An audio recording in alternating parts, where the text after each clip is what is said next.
Guest की तरफ दोबारा बढ़ेंगे। हमारे साथ मौजूद हैं मियाँ फराह अदनान साहिबा और हमारे साथ मौजूद हैं मोहम्मद उमर फारूक साहब, जिनका ताल्लुक है NARC से। और जब आपकी पेंटिंग्स के बारे में गुफ्तगू होगी तो हम साथ साथ चाहेंगे कि एग्रो फॉरेस्ट्री के हवाले से भी बात करते चले। इसके क्या फ़ायदे क्या हैं, मतलब एज अ होल इसकी स्टडी, और इसके अलावा इसकी इकसाम कौन कौन सी हैं? असल में बात यह है कि फॉरेस्ट्री के तो बहुत सारे फ़ायदे हैं, चाहे वो अगर आप यूज़ के हवाले से आप देख लें, सर्विसेज के हवाले से आप देख लें, गुड्स के हवाले से आप देख लें, या इन्वायरमेंट के हवाले से आप देख लें, बहुत सारे फ़ायदे हैं।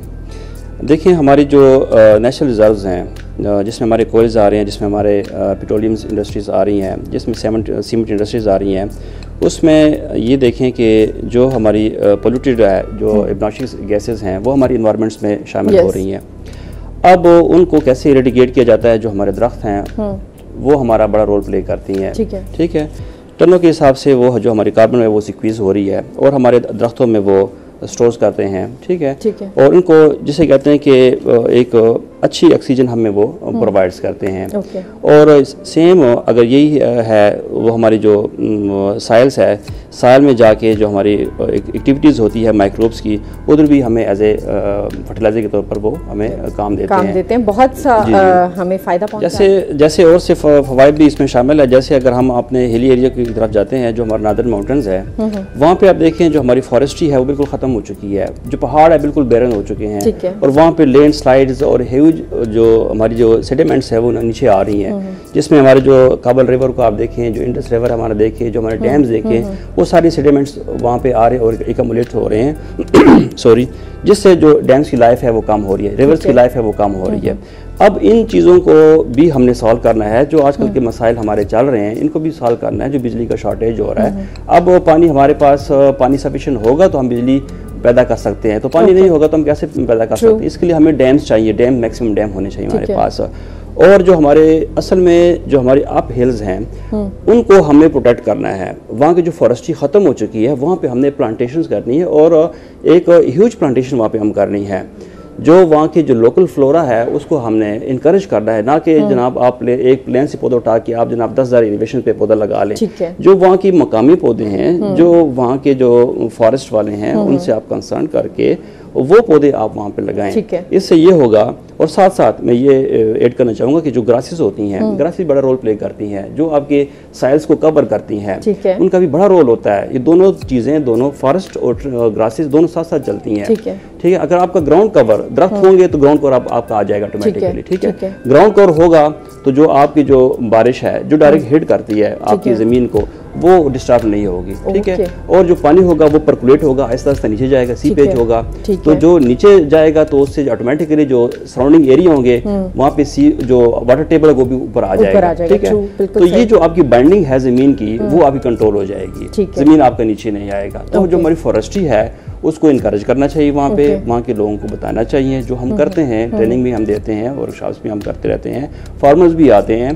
तो ये बड़ा इम्पॉर्टेंट फॉरेस्ट्री है, जिसको कहते हैं कि बड़ा रोल है इसका हमारी इकॉनमी में इसका। और डेफिनेटली अगर फार्मर को ये मालूम होगा कि किस जगह कौन सा बेहतर पौधा लगेगा तो उसकी ज़्यादा फ़ायदेमंद भी साबित होगा। उसकी मेहनत तो वहीं मौजूद है, बट डेफिनेटली वो उसका बेनिफिट ज़्यादा होगा। साहिल के हवाले से जी आप क्या कहते हैं? एक चीज़ मैं और ऐड करना चाहूँगा, जो हमारा प्लांट है यूकलिप्टस कमांडोलेंसिस, लोग कहते हैं जी ये कैसा पौधा है जी, इसको तो इतना पानी इसको आम ज़बान में क्या कहते हैं? सफ़ेदा। तो बात ये है कि यूकलिप्टस जो है, अगर आप ऑस्ट्रेलिया आप जाते हैं तो मोर देन 100 स्पीशीज़ 1000 स्पीशीज़ वो वहाँ पे वो रेज कर रहे हैं उसको, और पल्प इंडस्ट्री में उसको इस्तेमाल कर रहे हैं। ठीक है, यहाँ पे आप देखें हम यूकलिप्टस का पौधा है, हम उसको लान में लगाते हैं। लान का पौधा वो नहीं है, वो पौधा है वाटर लॉग एरिया का, जहाँ पे पानी आपका होता है। सेलाइन एरिया है वहाँ का पौधा है। जहाँ पे कोई पौधा नहीं होता, जहाँ पे इरोजन्स हो रही है, वहाँ पे उसको लगाएं। तो इसलिए क्योंकि वो जैसे कहते हैं कि 20 litres per day, more than 20 वो पानी जो है वो उसको चाहिए होता है। अगर यहाँ पे आप लगाएंगे तो सारा पानी वो आपका खत्म हो जाएगा। तो इसको proper trees for the proper place, इसको मैं ऐड करना चाहूँगा। अच्छा फराह, हम आपसे ये तस्वीरें भी डेफिनेटली हम चाहेंगे कि आप हमारे व्यूअर्स को दिखाएं। आपकी एजुकेशन NCA से आपने किया, फाइन आर्ट्स में क्या किया? मास्टर्स किया, बैचलर्स किया? जी बैचलर्स किया मैंने, और उसमें मिनिएचर क्योंकि मेरी स्पेशलाइजेशन थी, तो तो उसमें मतलब मुग़ल इंडियन स्टाइल जो है वो हमें सिखाया गया। उसके अलावा डिफरेंट आर्ट स्कूल्स, और जैसे ये मेरा ये exactly it's so beautiful. Mughal खातून जो है वो नज़र आ रही हैं। इसको ये पोर्ट्रेट है, जी, ये सेल्फ पोर्ट्रेट है। और हमें कहा गया था कि हमने मुग़ल एरा के अकॉर्डिंगली इसको डिज़ाइन करना है और स्टाइलाइज करना होता है। हमें बेसिकली हमें पोर्ट्रेट अगर बनाना है तो थोड़ा ब्यूटीफाई करना होता है, ठीक है। और उसमें स्किन टोन भी मुग़ल्स वाली, क्योंकि मुग़ल स्कूल को स्टडी करना होता है। तो इसमें आप इसकी डिटेल देख रही होंगी, बहुत टीडियस डिटेल्स हैं। और ये जो बॉर्डर है इर्द गिर्द इसके, ये जिदवल और बॉर्डर जो है ये हम बिल्कुल सिंगल हेयर स्क्वेरल ब्रश जो है गुलहरी के बाल के ब्रश से बनाते हैं। और इसके साथ इस पे जो अप्लाई किया हुआ है वो चाय का पानी है, जिस तरह से पुराने उस्ताद करते थे। जबरदस्त जी। और तो ये मुगल्स की कोई खासियत थी? जी चाय बिल्कुल, के पानी से? बिल्कुल। ये मुगल के जो हमारे ओल्ड मास्टर्स थे उन्होंने इंट्रोड्यूस करवाया था ये। और इसमें खासियत ये है इस टेक्निक की कि आप लेयर बाय लेयर चाय का पानी लगाते हैं और ये डार्क होता जाता है। ओके, और वेरी नाइस, बहुत डिटेल में आप इस पे देख सकते हैं। Very nice. और ये जिदवल क्या होता है? आपने जिदवल का जिक्र किया। ये जिदवल, इसमें ये जो बॉर्डर और इससे जो सेपरेट करता है वो बेसिकली एरिया है जो जिदवल है। और जिदवल बहुत इम्पोर्टेंट रोल होता है किसी भी पेंटिंग में जो ट्रेडिशनल स्टाइल में बनी होती है, क्योंकि उससे वो मेन कॉम्पोजिशन को सेपरेट करता है with the other. Basically ornamentation के लिए मुगल्स ने किया। And what is this? ये जी कॉन्टेम्प्रेरी, जी बिल्कुल, ये कॉन्टेम्प्रेरी स्टाइल ऑफ पेंटिंग है। क्योंकि मेरा काम मतलब टेक्निक गौश है ऑन वसली, और इसके साथ इसमें सिल्वर लीफ है जो जिसे चांदी का वर्क कहते हैं, ठीक है। और ये दो टेक्निक्स हैं, चांदी का वर्क, हाँ जी, जो हम खीर पे लगाते हैं। जी बिल्कुल, एग्जैक्टली डिजर्ट्स पे लगता है। एग्जैक्टली, हम सोने और चांदी के वर्क लगाते हैं वसली के ऊपर। वसली भी हाथ से बनाया जाता है पेपर। और इसका जो टाइटल है ये सुसाइड बॉम्बिंग पे है ये पेंटिंग।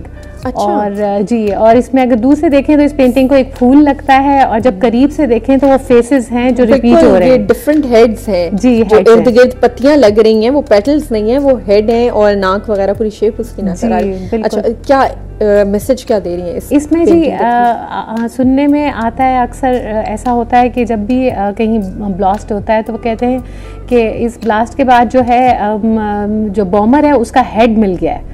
तो मुझे ये चीज़ बीइंग आर्टिस्ट, क्योंकि मैं इश्यूज़ को पेंट करती हूँ, सोशल इश्यूज़ को जो मेरे इर्द गिर्द होता है, मुझे बड़ा फील होता था कि हाँ, उसका सारी बॉडी जो है ना मतलब ख़त्म हो जाती है, मगर एक हेड उसकी शनाख्त एक रह जाती है। तो वो उस हेड पे सोचते सोचते मैंने इसको कॉम्पोजिशन को किया। और इवन जब आप देखते हैं कि वो ब्लास्ट से पहले गोलियां भी कहते हैं उस एरिया में चलती हैं, तो इधर छोटे छोटे एक डॉट्स हैं, अगर आप गौर करें तो वो भी उसी को एक ब्लास्ट को शो कर रहे हैं। ओके जी, राइट। और वही बात है कि आर्टिस्ट जो है बहुत ज़्यादा इफेक्ट होता है अपने इर्द गिर्द से, माहौल से, जो खबरें वो सुन रहा होता है या वो परसीव कर रहा होता है, देख रहा होता है, सोच रहा होता है, फिर उसी को अपनी पेंटिंग्स वगैरह में ढालते हैं।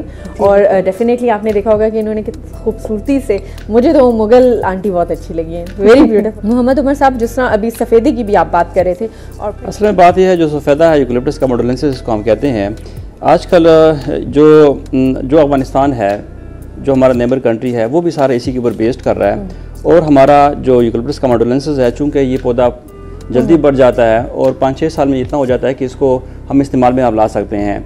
तो जो हमारे डेजर्ट एरियाज़ हैं, डेजर्ट एरिया हैं, रेगिस्तान हैं, वहाँ पे ये पौधा अब भी लोग लगा रहे हैं, एकड़ों के हिसाब से लगा रहे हैं, कॉन्ट्रैक्ट प्लांटेशन इसकी कर रहे हैं। और फार्मर भी हमारे पास आ रहे हैं, इसके पौधों के लिए भी आते हैं और एडवाइस के लिए भी आते हैं, और हम उनको प्रॉपर्ली हम उनको गाइड करते हैं, क्योंकि इससे रिटर्न उनको मिल रहा है। क्योंकि इसकी लुक आफ्टर नहीं है, एक बार आप पौधा लगा लेते हैं, कोई लुक आफ्टर नहीं है, उसको ग्रेज भी ये नहीं होता, कोई जानवर इसको खाता नहीं है। तो इसको आप अनअटेंडेड छोड़ दें तो ये पौधा बढ़ता रहता है। बस ये है कि जस्ट आप जाएँ, देखें उसको, कोई मोटिलिटी तो नहीं हुई, तो उसको आप रिप्लेस करें। तो मेरे ख्याल में ये, अगर किसान भाई हमारे हैं, कोई और पौधा वहाँ पे नहीं हो सकता, तो यूकलिप्टस का पौधा लगाएं तो उसमें से अच्छा खासा रेवेन्यू ये ले सकते हैं। ओके, ज़बरदस्त। अच्छा, दो डिफरेंट टर्म्स हैं, एक तो है पेस्टोरल फॉरेस्ट्री, ये क्या चीज़ है? असल में जैसे मैंने पहले भी अर्ज़ किया कि जो हमारे फॉरेस्टर्स हैं, जो हमारे किसान भाई हैं, उनको इन टर्मिनोलॉजी का पता नहीं होता। ठीक है। और दूसरा ये कि जो हमारे फार्मर्स हैं वो इतने गरीब हैं कि वो ट्रेडिशनल फॉरेस्ट्री पे जाते हैं, मींस कि वो जो पहले रवायती जो पहले काम कर चुके हैं, क्योंकि उनके पास रिस्क नहीं है, ऑलरेडी वो पुअर है, दे आर पुअर, तो वो कहते हैं कि जो हम कर चुके हैं उसी को हमने रिपीट करना है, सेफर साइड। बिल्कुल सेफर साइड पे। मैं तो ये कहूँगा, उनके रिक्वेस्ट करूँगा कि जो हमारे जैसे हम काम कर रहे हैं, तो हमने एक चीज़ को एक्सप्लोर किया है, सालों से हम काम कर रहे हैं, तो उस टेक्नोलॉजी को वो अडॉप्ट करें। ठीक है। और वो इससे उनकी प्रोडक्शन भी अच्छी होगी और साल की फर्टिलिटी है वो भी उनकी अच्छी होगी। ठीक है। और जो बहुत सी रिसर्च हो रही है, NARC में भी हो रही है, आप लोग सामने लेकर आ रहे हैं, उस पर अमल करने की कोशिश होनी चाहिए। जैसे आपने वो पास्चर की बात की है, तो पास्चर फॉरेस्ट्री ये है कि जो हम लाइव स्टॉक को और हम दरख्तों को साथ मिलाते हैं। अच्छा। जो ग्रासेस हैं जिसमें फॉडर हम कहते हैं, जिसमें ग्रासेस भी चारा वगैरह जो आ जाता है, दरख्त में हम कॉम्पैक्ट प्लांटेशन लगाते हैं, उसकी इतना फासला उसमें हम रखते हैं कि उसमें जो ट्रैक्टर होता है वो आराम से चल सके। ठीक है। तो इतना फासला उसमें हम रखते हैं, उसमें उसके अंदर हम बिजाई भी कर लेते हैं ग्रासेस की, या जो भी चारा हमारे पास होता है उसकी हम बिजाई करते हैं उसकी। ठीक है। तो वो उसका एक साइकिल होता है 2 महीने का, 3 महीने का, 6 महीने का, उसकी हम हार्वेस्टिंग करते रहते हैं, तो उसको हम पास्चर्स कहते हैं, पास्चर फॉरेस्ट्री कहते हैं। अच्छा, एग्रो फॉरेस्ट्री डिपार्टमेंट से आपका ताल्लुक है, रिसर्चेस भी डेफिनेटली इसमें हो रही हैं, क्या अभी तक अचीवमेंट्स रही, क्या रिसर्चेस रही, फ्यूचर क्या देख रहे हैं इसका? असल में एग्रो फॉरेस्ट्री का बहुत बड़ा फ्यूचर है, वो इस लिहाज से कि क्योंकि जो एग्रो फॉरेस्ट्री है ये हमारे प्लेन्स में भी हो रही है, लेकिन हमारे फार्मर जो हैं वो खुद कर रहे हैं इसको, लेकिन उनको अब थोड़ा सा गाइड करना पड़ेगा कि भाई आपने इसको करना कैसे है। प्रॉपर आपने इसमें आपने फासला कितना रखना है, और प्रॉपर ट्रीज आपने कौन से लगाने हैं जो आपके क्रॉप्स को इनकरेज करें, आपकी क्रॉप्स को प्रोडक्शन को ज़्यादा करें, आपकी सॉइल फर्टिलिटी को इंक्रीज करें। इसी तरह आप जाएँ पहाड़ी एरिया में, आप जाएँ उधर भी ये चीज़ें जो है वो ट्रेडिशनली हो रही है। ठीक है। और हमने उसको कोशिश की है कि हम उसको थोड़ा सा मॉडर्न करें, उसको नए पौधे उसमें हम लाएं, उनको हम गाइड करें कि कैसे आपने उसको लगाना है, कितने फासले पे आपने उसको लगाना है, आगे क्या लगाना है, उसके पीछे क्या लगाना है, ग्रासेस कौन से लगानी है, तो ये हम कर रहे हैं। और ये नार्दर्न एरिया है, विजिट किया हमने, तो वो लोग इसके ऊपर काफ़ी काम कर रहे हैं। और अगर आप देखें तो आपको एक स्टेप्स फॉर्म में स्टेप्स फॉर्म नज़र आती हैं पहाड़ी के ऊपर, ठीक है ना, तो कंटिन्यूअस उसके ऊपर इन्होंने फार्मिंग वो कर रहे हैं वो आजकल ना, तो वहाँ पे उन्होंने प्लांट्स लगाए हैं, और उसके अंदर जो टुवर्ड्स द हिल साइड्स है वहाँ पे वो क्रॉपिंग कर रहे हैं उसके ऊपर। Very right. और क्रॉपिंग कर रहे हैं, क्या ये इन्फॉर्मेशन जो है आम किसानों तक पहुँच रही है? जो NARC में रिसर्चेस हो रही हैं, जो इन्फॉर्मेशन जिस तरह आज हम दे रहे हैं, वैसे फील्ड में जाके कोई टीम वगैरह जाके ये तमाम इन्फॉर्मेशन पास ऑन करती है? जी क्यों नहीं करती, बिल्कुल। NARC इसके ऊपर बहुत बड़ा काम कर रहा है, खासकर फॉरेस्ट के ऊपर और रेंज के ऊपर। और यहाँ पे हम NARC के अंदर भी हम ट्रेनिंग उनको देते हैं, फार्मर्स वो आते हैं, उनकी इवन की यूनिवर्सिटीज़ के स्टूडेंट्स भी आते हैं, उनको भी हम गाइड करते हैं कि फॉरेस्ट्री जो है एक कंपलसरी है और उसको शामिल है भी, लेकिन शामिल होना भी चाहिए इसको। और हम फील्ड में भी जाते हैं, उधर भी उनको हम ट्रेन करते हैं, उनको हम दिखाते हैं, जो मॉडल हमने बनाए हुए वो उनको हम दिखाते हैं वहाँ पे। और वो लोग जो इसमें इंटरेस्टेड हैं, इसमें मजीद तालीम हासिल करना चाहते हैं या इसके बारे में इंफॉर्मेशन हासिल करना चाहते हैं, वो NARC से रब्ता कर सकते हैं? जी बिल्कुल कर सकते हैं। ओके, तो कोई ट्रेनिंग प्रोग्राम वगैरह होता है या सिंपल सेमिनार या वर्कशॉप होगी? नहीं, असल में बात यह है कि हमारा शेड्यूल भी इतना टाइट होता है कि हम ज़्यादातर बिजी रहते हैं, वर्कशॉप्स भी होती हैं, सेमिनार्स भी होते हैं, तो बिल्कुल हम उनको देते हैं, पहले भी दे चुके हैं। और एक हमारा इदारा है जो API है, वो भी देता रहता है उनको, लेकिन जो हमारे कंपोनेंट्स होते हैं वो हम देते रहते हैं उनको ट्रेनिंग देते रहते हैं। अच्छा, ये LA क्रॉपिंग क्या है? असल में LA क्रॉपिंग भी एक इंटरेस्टिंग लफ्ज़ है। LA ये है कि जो हमारे फार्मर्स हैं उनके लिए एक बेस्ट ये क्रॉपिंग सिस्टम है। ये वो ये है कि प्लांट्स हैं उसको हम एक कतार की शक्ल में लगाते हैं, ठीक है, जस्ट लाइक एक वॉल दीवार की तरह होती है, ठीक है, और उनके दरमियानी फासला इतना होता है कि आराम से आप क्रॉपिंग उसमें कर सके, यानी ट्रैक्टर चल सके उसमें 5-6 फुट 7 फुट तक वो यानी फासला दरमियान में हो उसका। और उसमें हम कोशिश करते हैं कि वो प्लांट्स हम लगाएं जो लिग्यूमिनस हो, जो नाइट्रोजन फिक्सिंग हो, जो जमीन की फर्टिलिटी को बढ़ाए। ठीक है, इसको हम LA क्रॉपिंग कहते हैं। Okay, right. हमारे साथ मोहम्मद उमर फारूक साहब भी मौजूद हैं। NARC से आपका ताल्लुक है, बहुत सी गुफ्तगू हमारी हुई एग्रो फॉरेस्ट्री के हवाले से। वक्त चूँकि महदूद है, मैं चाहूँगी कोई मैसेज जो आप देना चाहें। मैं अपने किसान भाइयों को ये मैसेज कन्वे करना चाहता हूँ आपके वसत से कि हम जो रिसर्च करते हैं उसके ऊपर बिलीव करें। ओके। और जो भी मसला होता है आपको विदाउट हेजिटेशंस आप हमारे NARC में आप आ सकते हैं और हमसे पूछ सकते हैं। जो आपकी ट्रेडिशनल्स है, ठीक है, वो आप उसको आप साथ आप करते जाएं, लेकिन जो हमारी रिसर्च है वो भी आप काइंडली उसको भी आप फॉलो करें। जो हमारी मॉडर्न रिसर्च है, हमें दुनिया के साथ चलना है, आगे बढ़ना है, तरक्की करनी है, तो इससे मेरे ख्याल में अगर आप ये करेंगे तो इससे आपकी प्रोडक्शन भी ज़्यादा होगी और हमारे मुल्क भी तरक्की करेगा और मुल्क भी खुशहाल होगा। Right, thank you very much Mohammad Umar Farooq साहब, आपका बहुत शुक्रिया, आपने हमें ज्वाइन किया, बहुत सी इन्फॉर्मेशन व्यूअर्स तक लेकर आए, बहुत शुक्रिया।